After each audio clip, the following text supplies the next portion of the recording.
Agora no programa Espaço Desafio, Momento da Palavra de Deus.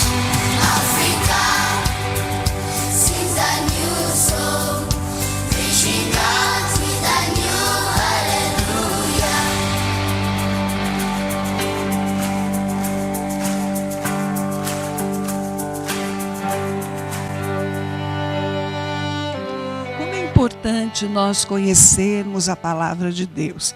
Quando nós conhecemos a palavra de Deus, primeiramente nós nos tornando sábios, nós zelamos pela palavra do Senhor, zelamos pela vida do nosso semelhante, zelamos pela obra de Deus, né? Como dizia o profeta Oséias, meu povo está sendo destruído porque lhe falta conhecimento. Quando nós não conhecemos a palavra de Deus, nós somos destruídos, nós destruímos vidas, né? Sem argumento algum diante da palavra. O que a pessoa vai colocar para o outro simplesmente é doutrina de igreja, opinião própria, achismo, né? E nesse trecho lindo da palavra de Deus, que tem tudo a ver com o receber a palavra e praticar a palavra, porque você não vai poder amar a seu semelhante como você ama a você mesmo, se você não tiver primeiramente um amor profundo por Deus e por tudo que diz respeito a Deus.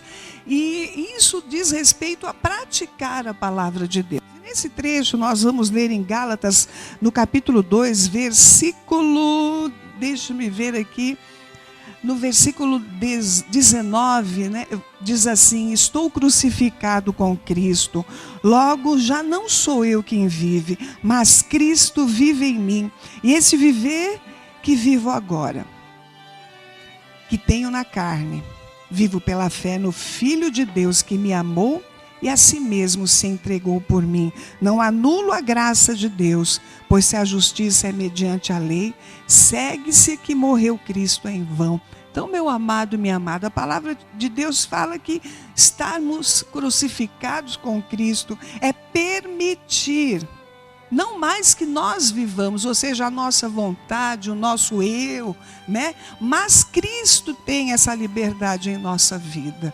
Quando você entender e receber isso em seu coração, você vai ver como vai ser fácil amar a Deus acima de todas as coisas e amar ao teu próximo como você ama você mesmo. Quando nós amamos a Deus acima de todas as coisas, como diz a palavra de Deus, Jesus informando, né, que o pecado não teria mais domínio sobre nós. Por quê? Não porque nós tememos as consequências, mas por amor a Deus nós não pecamos. É a mesma coisa que um casal apaixonado. Nenhum vai trair, um não vai trair o outro porque ama. E esse amor gera respeito, esse amor gera confiança, esse amor gera cuidado. Consequentemente, quando o apóstolo Paulo disse, né, não eu mais vivo, mas Cristo vive em mim, ele estava se referindo que ele, Paulo, aquele homem com seu caráter íntegro e com a sua personalidade forte, deixou de atuar fortemente nas convicções pessoais religiosas que ele tinha e passou a deixar com que o cristianismo, a convicção, o caráter de Cristo estivesse agindo através da vida dele. É a coisa mais linda isso. E ele escreveu ainda dizendo assim: e esse viver que agora tenho na minha carne, eu vivo pela fé no Filho de Deus que me amou e assim mesmo se entregou por mim. Nós temos que tirar do nosso coração a ideia de que fé é acreditar que Deus vai nos dar aquilo que a gente quer. Essa fé, como eu gosto muito de lembrar a todos, é a fé comum a qualquer religião. Hoje aliás, sempre foi assim, todas as religiões ensinam a acreditar que o Deus deles, seja ele qual for, vai fazer isso ou aquilo, vai abençoar, vai não sei o quê, né? Mas não é disso que a palavra fala. Acreditar em Deus através de Jesus Cristo é receber uma vida nova e viver nessa novidade de vida, não mais permitindo que o seu eu esteja à frente das tuas ações, decisões, mas o eu de Cristo. A fé é dizer: Eu sei que meu Senhor vive. Hoje eu vivo nessa vida para honrá-lo, para servi-lo, aguardando a sua volta. Nessa fé eu posso praticar a graça de Jesus Cristo, o amor sobre a vida de todos que cruzarem o meu caminho. Isso se chama fé. Paulo, ele em momento algum viveu uma fé do dar, né? Ele passou por uma enfermidade nos olhos, que ele tinha dificuldade em escrever. Ele passou por prisões, por maus tratos, por fome, necessidade. Será que ele não tinha fé em Jesus? Você já reparou como há uma incoerência quando as pessoas afirmam que fé é acreditar que vai dar tudo certo, vai estar tudo legal? Seria uma incoerência nós acreditarmos nisso. Em momento algum, a fé de Paulo na salvação em Jesus Cristo, no anunciar o Evangelho através do seu grande testemunho de vida. Você é um grande testemunho de vida. Por quê? Porque um dia talvez você dizia no seu coração que conhecia Deus, mas na verdade você conhecia a religião.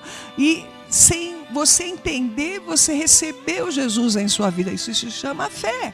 Ele te deu essa fé para você acreditar nele. E a consequência é que você serve a Deus ou não através dessa fé, e não pelo que ele vai fazer por você. Paulo passou um período enorme da sua vida, até o final dos seus dias, em prisões, em necessidades, em açoites, e nem por isso ele era um homem que não tinha fé. Ele cria no Deus da salvação. Foi ele quem disse assim: para mim o morrer é lucro. Ele não se importava que se ele fosse morto por conta do Evangelho de Cristo.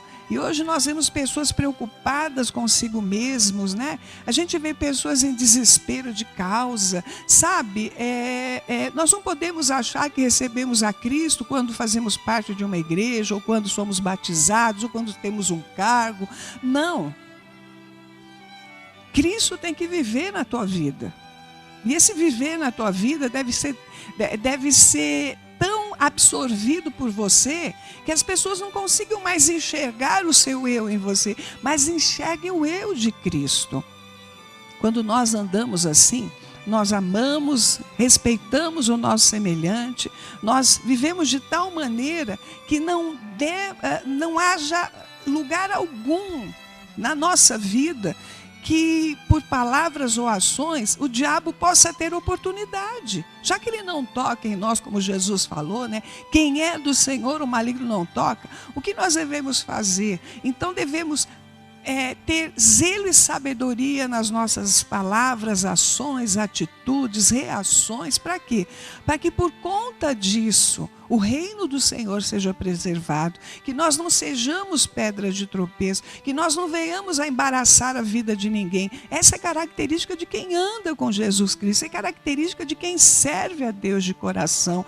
Por isso, querido e querida que está aí, graciosamente nos ouvindo, né? Eu sou grato a Deus porque você podia estar fazendo tanta coisa, podia estar ouvindo tanta coisa, mas o seu coraçãozinho que tem sede de Deus está querendo ouvir o que é falado neste lugar. Então, eu digo para você, meu amado e minha amada, não espere que desse Deus, resolução dos seus problemas, satisfação das suas necessidades. Não espere isso. Qualquer religião diz isso. Qualquer pessoa de qualquer religião no mundo diz isso. E essa não é a fé que a palavra de Deus ensina. Espere do Senhor apenas a salvação, o cuidado diário dele. Que a palavra de Deus nos ensina, né, que Jesus ensinou sobre olhar os lírios do campo, vejam os pardais, ou seja, nem Salomão com toda a sua riqueza se vestiu tão lindamente quanto os lírios do campo, e Deus cuida até dos pardais. O que dirá de nós? Cuidar não significa saciar a nossa vontade, não significa fazer a nossa vontade, nos cumular de tesouros aqui na terra, não. Mesmo porque o Senhor Jesus falou: contentai-vos com o que vocês têm. Não ajunteis tesouro na terra, onde a traça e a ferrugem corrói e destrói, mas ajuntai tesouros no céu. O desespero das pessoas é tão grande em busca de soluções de problemas, né? Em busca de... tudo você ouve que o diabo pegou fulano de tal, quem é do Senhor o maligno não toca. Se a pessoa ainda está nas garras de Satanás, é porque Jesus não é Senhor da vida dessa pessoa. Isso deve ficar bem claro no teu coração. O teu compromisso com Cristo deve ir além da igreja. Você é a igreja de Jesus Cristo, parte desse corpo, parte disso. A palavra de Deus nos chama de templo do Espírito Santo de Deus. É a essa igreja, né? Esse templo que somos nós, e há o corpo de Cristo que é a igreja. Então, meu amado e minha amada, não queira esse Deus, esse Jesus que possa solucionar os teus problemas, porque isso não é bíblico, isso não existe. Queira o Deus que te dá força, queira o Deus que te conduz nessa terra triunfantemente. E triunfantemente não significa ter tudo o que quer. Eu acabei de mencionar o apóstolo Paulo. Ele era um homem influente, ele era um homem de uma família de linhagem de sacerdote, da tribo de Benjamim. Era um homem que tinha meios, tinha recursos, ele tinha acesso a autoridades da época. Ele fazia parte do Sinédrio, ou seja, ele tinha tudo. Mas ele trocou isso tudo pelo maior tesouro, que também foi oferecido a nós, que é Jesus Cristo. E por conta desse tesouro, ele passou prisões, açoites, mentiras, fome, necessidade. Até os últimos dias da sua vida ele foi preso. E como ele amava, foi na prisão que ele, enquanto cantava, o Senhor abriu as cadeias. Sabe? E hoje o cristão aprende que Deus tem que dar, tem que fazer, tem que chorar, resmungar, reclamar, correr atrás de profeta, correr atrás de revelação. Hoje o cristão aprende que Deus tem que resolver todos os problemas. Ele não consegue passar nem por uma unha encravada. Tudo Deus tem que resolver, Deus tem que dar uma resposta. É resposta para comprar carro, é resposta para arrumar emprego. Eu nunca vi coisa igual. O que está sendo falado, mentirosamente afirmado, né? Que não há base bíblica para isso, em relação do que é você crer em Deus, receber Jesus Cristo, andar com Ele. E o resultado é esse, as pessoas andando em desespero de causa, as pessoas andando sem entendimento, as pessoas correndo atrás, sabe? Como se a Bíblia prometesse mundos e fundos, né? Fortuna, riqueza, o melhor. Não, isso não existe. Nós não podemos colocar a palavra de Deus como um baú de tesouro que a gente vai lá e tira. Hoje eu quero um carro, hoje eu quero uma casa, eu quero isso, quero aquilo. A pessoa não consegue aceitar nem a morte mais.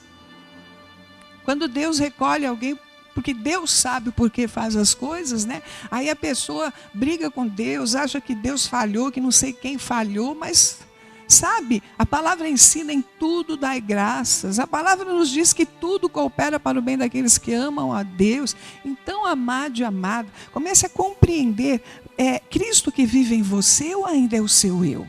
Eu gosto muito de afirmar, onde há muito eu, há pouco Deus. Se ainda vive o seu eu dentro de você e ele é extravasado nas suas ações, reações, orações e comportamentos, realmente está faltando na tua vida Jesus Cristo, está faltando um espaço na tua vida para Jesus Cristo. E Paulo já dizia, estou crucificado com Cristo. Quando você olhar a cruz de Cristo, enxergue-se ali. Era você, era eu. Nós é que tínhamos que estar lá morrendo. E ele morreu no nosso lugar. Quando ele morreu, ele entregou o seu corpo. E tenho certeza que ele falou o seu nome, o meu e de todos os que já vieram e todos que virão. Pai, eu estou morrendo pelo José. Eu estou morrendo pela Maria. Eu estou morrendo pelo Pedro. Eu estou morrendo pela Cida. É assim. Mas também quando ele ressuscitou, todos aqueles que o receberam naquela cruz de morte foram ressuscitados com ele. Quando ele ressuscitou, ele ressuscitou a todos nós juntamente com ele. Então, amado e amado, viva essa novidade de vida. Não seja apenas um mero frequentador de igreja. Não seja um caçador da bênção perdida, como eu gosto de dizer. Seja alguém que está a serviço do reino do rei. Seja um instrumento do Senhor. Quando eu digo instrumento, eu tenho que dizer isso, por favor, não pense que Deus tem um chamado, não pense que Deus vai te... Porque hoje as pessoas, você tem que ser instrumento do Senhor, tem que profetizar, tem que pegar microfone, isso não existe também. A partir do momento que nós entregamos a nossa vida ao Senhor, nós estamos a serviço dele. seja para arrumar uma cadeira na igreja, seja para entregar um folhetinho no ônibus, seja para falar do amor de Cristo para uma pessoa, seja para praticar, sabe, o servir, o cuidar de alguém, sabe, o dar um prato de comida, você está servindo a Cristo. Não podemos esquecer, muitos são chamados, mas poucos são os escolhidos. E hoje as pessoas até não compreendem isso. A gente vê pessoas dizendo assim, o Senhor me chamou. A palavra de Deus, muitos são chamados, então muitos estão lá para pregar, para fazer, pelo amor de Deus. Sabe por que tem tanta apostasia, tanta loucura sendo ensinada? Porque ninguém quer sentar no banco e aprender, ninguém quer servir a Cristo, sabe? Dando um prato de comida, querem pegar um microfone, querem fazer isso, querem fazer aquilo. Por isso que está o povo tão enfraquecido e tão doente. É para o teu coração a palavra desta tarde que diz: estou crucificado com Cristo. Logo, já não sou eu quem vive, mas Cristo vive em mim. Esse viver que agora tenho na carne, vivo pela fé no Filho de Deus, que me amou e a si mesmo se entregou por mim. Amém? Que Deus te abençoe na paz de Jesus.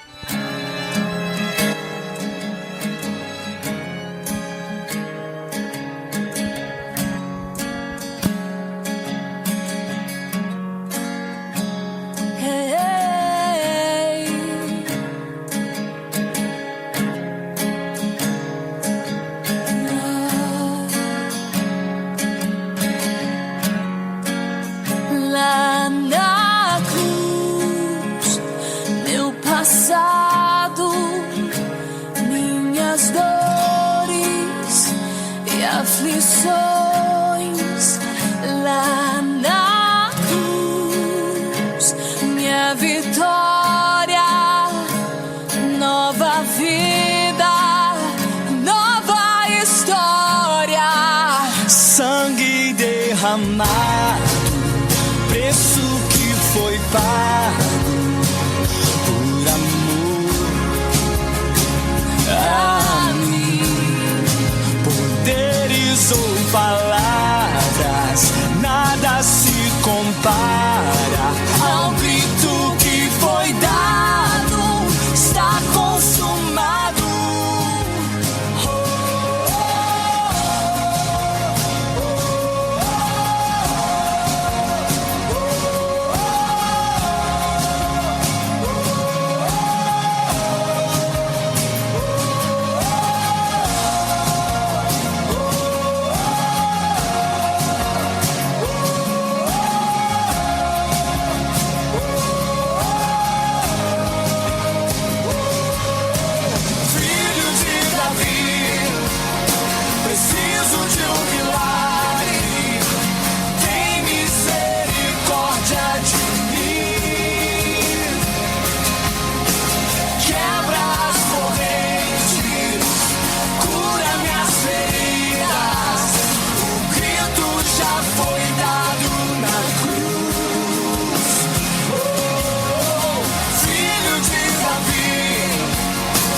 O grito já foi dado na cruz, lá na cruz, meu passado, minhas dores e aflições. Você é o nosso convidado a estar conosco em nossos cultos na comunidade evangélica Desafio em Cristo. Cultos terças, quintas e sextas, às 20 horas. Sábado, às 18 horas, culto dos jovens. E no domingo, grande culto da família, às 19 horas. Comunidade Evangélica Desafio em Cristo. Rua Javoraú, número 166, na Freguesia do Ó, próximo ao Largo do Clipper. Para mais informações, acesse o nosso site www.desafioemcristo.com.br.